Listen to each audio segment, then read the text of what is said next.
What's up, small business heroes? Welcome back to Small Business PR, where we make PR and marketing super accessible for the everyday small business hero. Now, access is a huge word here. I say this in all of my PR masterclasses. I say it even on today's show.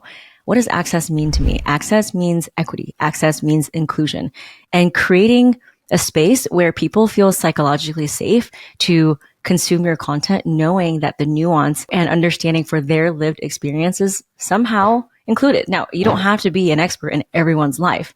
You don't have to travel the globe.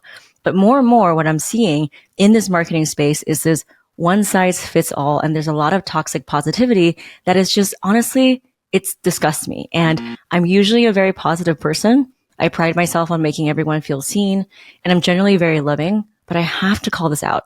So this episode is not going to be a rant, but really the realities of what I'm seeing as someone in the online space of marketing tactics that not only don't work for me and a lot of my audience of women-founded businesses, but honestly, these marketing tactics give me a huge red flag and they kind of disgust me. So I'm just going to right off the bat say it. The first one that really disgusts me is this high pressure, high urgency selling, 3 spots left, 2 spots left, to like insinuate that not only is something so rare that you're going to ruin your entire life if you don't get it, you are basically trying to trigger a stress response in that person. Now, I used to be guilty of this because when I first built my business in the online world, I didn't have a lot of people to look up to in terms of templates. So I followed the 4 or 5 bro marketers, and it's taken me a long time to cleanse myself of that and to find a way that where I can speak authentically that aligns and it's still selling, but in a way that honors me and my values. And so this whole old guard, as I like to call it, of this high pressure, high urgency, that really just makes you feel bad almost if you don't buy is really off-putting. And so that's the first red flag and a marketing tactic that just honestly doesn't work for me anymore. And I'm hoping that as we get into this new year, will stop working because people can go somewhere else. There are so many places they can go for information. With AI and YouTube, there's not a scarcity of that, right? You can find so many resources. And so to say that somehow your product is the only product or service that is out there and that this is going to be shattering their reality if they don't buy it, and then putting all these scarcity things around it to trigger that stress response, honestly, it's irresponsible and also manipulative.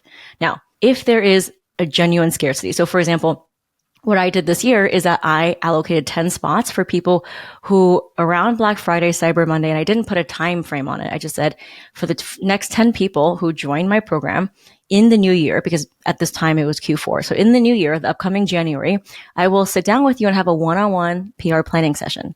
And that is my gift to you.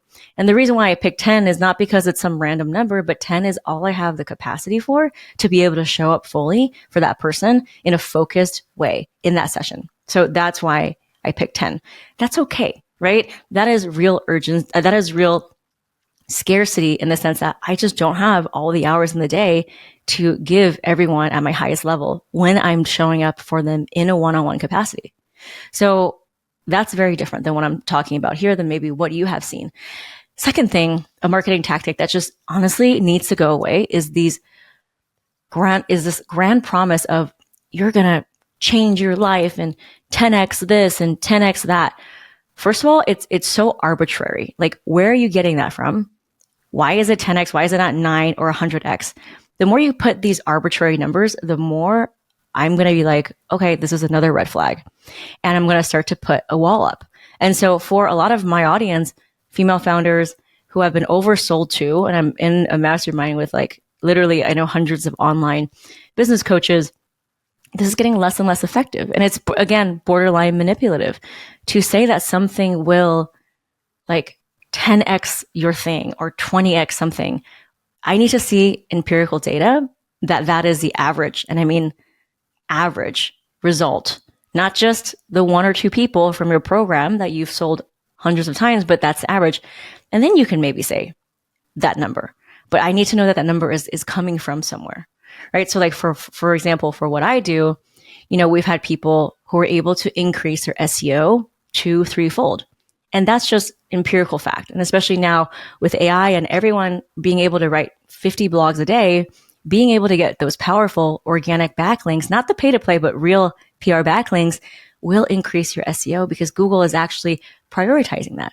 It's a sign to the search engines that you are adding value in the online space. And so this is just empirical fact. But anytime I hear a crazy grand promise, I immediately get so off put. Like I'm just absolutely disgusted. And this is a part of bro marketing that I am actively trying to get away from. And honestly, like, girl, we're just trying to survive out here. We've had a really hard time and there's so many things changing all the time where emotionally it's just so exhausting sometimes to keep up with not only just the pace of, technology and the economy, but what's happening politically, what's happening around the world, right? There's just so much. So that's another thing that I immediately am like, oh, this really disgusts me. And like, no, thank you. The third marketing tactic that I do not respect at all, and I think it needs to go away, and this might be kind of a hot take and people might not agree with me, is selling something based on your authority alone. And for the most part, right, this is America. It's the land of where the ego wins. We've seen it play out. The person, a lot of times loudest in the room that has the most things on their resume, they're using that to sell something. And being in PR, I acknowledge that because a lot of times other PR people will talk about the logos and where they've been featured. But for me, that doesn't really matter that much. My thing is like, is your marketing inclusive? Is your authority, does that come with a built-in psychological safety for your people to buy from you? Because if it's not just, for me, at least for me, for what I'm trying to consume and my audience, it's not enough to just tell me how great you are and how many mountains you've climbed.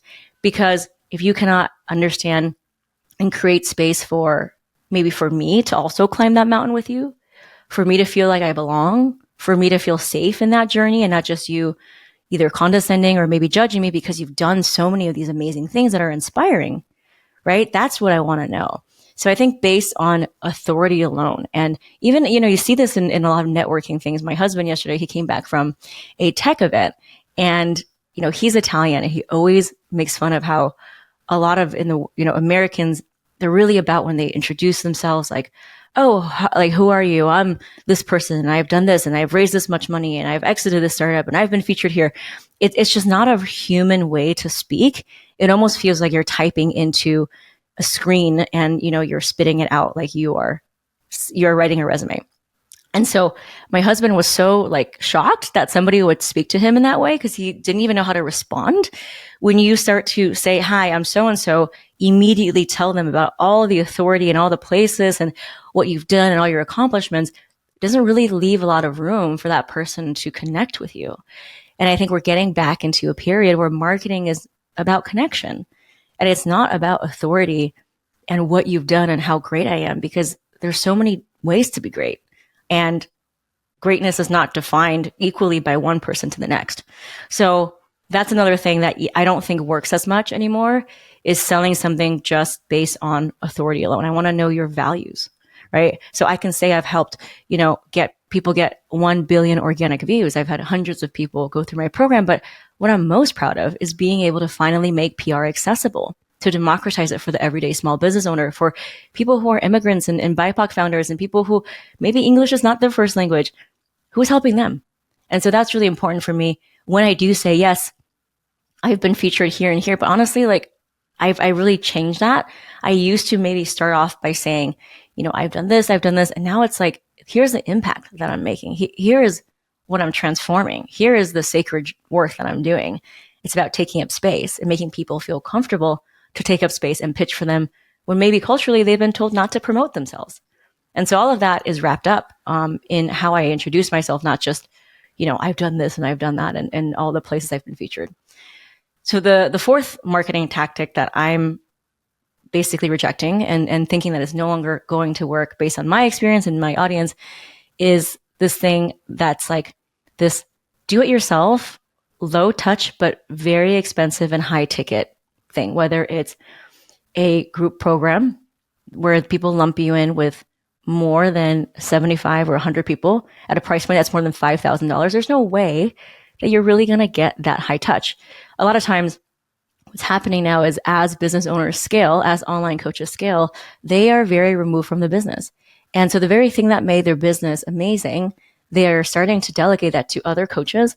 And people have actually come to me to tell me about their experiences in these other programs where they don't get any hands-on help and they're not seen at all by the person who created that brand, the person who they actually thought they were buying from. So there's nothing wrong with any one of those things by itself, right? There's nothing wrong with a DIY thing. I do think that people don't really want courses, but there is a time and space for them as long as it's priced at a lower enough price point when, you're not fooling anyone, because I think there's not as much value in just watching modules unless it's really, really proprietary information.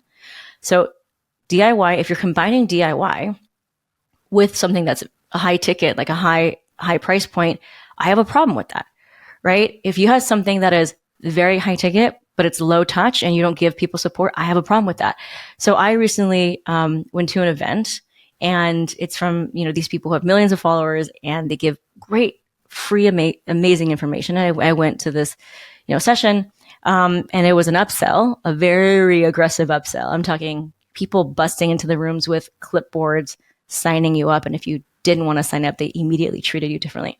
That kind of aggression. Literally in their FAQs, when they were trying to upsell you to their 20 grand plus thing, one of the questions was like, oh, am I going to get ongoing support in between our calls or ours?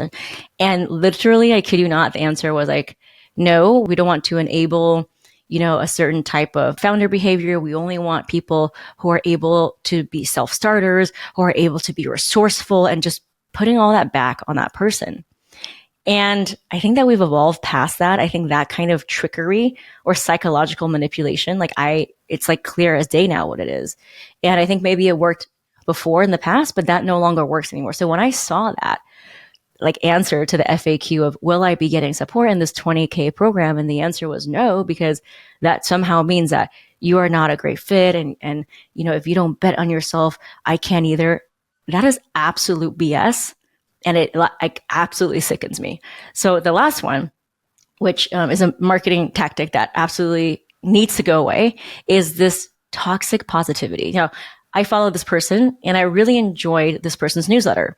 And one day as usual, I opened this newsletter and this person talked about a experiment that happened either at Stanford or, one of the universities. And the whole point was to talk about how when people perceive that they are lesser than, then they immediately don't go after things, or that they immediately perform worse. And he used that example as a way to say that everything is in your mind, that you can do it, that all you have to do is change your thinking, that you're just one thought away from accomplishing everything that you want. And that is so toxic, because there's absolutely no nuance for all lived experiences, people in famine, in war, who are literally uprooted from their lives, people who are differently abled, people who did not have, the access to have visas and to be able to be in a Western developed country, people who don't have access to internet, electricity, people who are dealing with so many different things, whether it's financial, socioeconomic, discrimination, whatever that is. So I felt like that was just the lowest of the low in terms of where we are in marketing, this toxic positivity that you are one mindset away from achieving the life you want. Come on, we can do better than that. Now, mindset is important, because I do agree, as an entrepreneur, so much of what you can accomplish, what you can outgrow, what you can achieve is mindset. But there's a difference between overcoming a hardship and, being courageous and saying that it's all within your mind, because there are certain things that are immutable, that cannot be fixed, things that people cannot escape from, that they have to deal with every day. And to just completely overlook that is not only irresponsible, it's inhumane. And so one thing that I've learned in this marketing ecosystem, you have so many different players, so many different things, is that I'm trying to find the spaces where people transform because they feel like they belong, or that people are creating pockets of safety, in addition to having, a proven track record. But I think that this whole hyper aggressive, go, You can do it 10x this. Everything's in your mind. Burnout is not a thing. And by the way, a person actually did post that. This person said, burnout is a state of mind. You just get over it. And I'm not trying to say that, we shouldn't be tough. I think mental resilience is so important. But I think the over focus on how everything is in your mind is absolutely inhumane, and it's absolutely ignorant. So I am calling in for a more human way of marketing next year. I am also trying to lead by example with the way that I've changed my marketing. I cringe when I look back on some of the emails that I sent with all these crazy scarcity, value stacking. This is normally 15,000, but only I did that too. And I'm guilty of it. And I actually was on a podcast talking about it, but I'm no longer doing that. I'm actively choosing to call that out because I think we deserve better. And I think people deserve better. And I think there's a way to sell and connect and to create belonging without that. So how can we have a more human and heart-led way of marketing and not just ego and boasting? How can we open that space for connection? Because that's really where the magic happens. I think more and more people are not, missing solutions. There are so many different solutions. So it's not this precious commodity, but they're wondering, is this really for me? And the way that you can answer that question, which is the most important question, is not, will it work? Because they know that it works. They want to know, will it work for me? Is to create a marketing that's way more humane, that's way more inclusive, and way more reflecting that you have a space that's available for people of all lived experiences. And so that's where that connection comes in.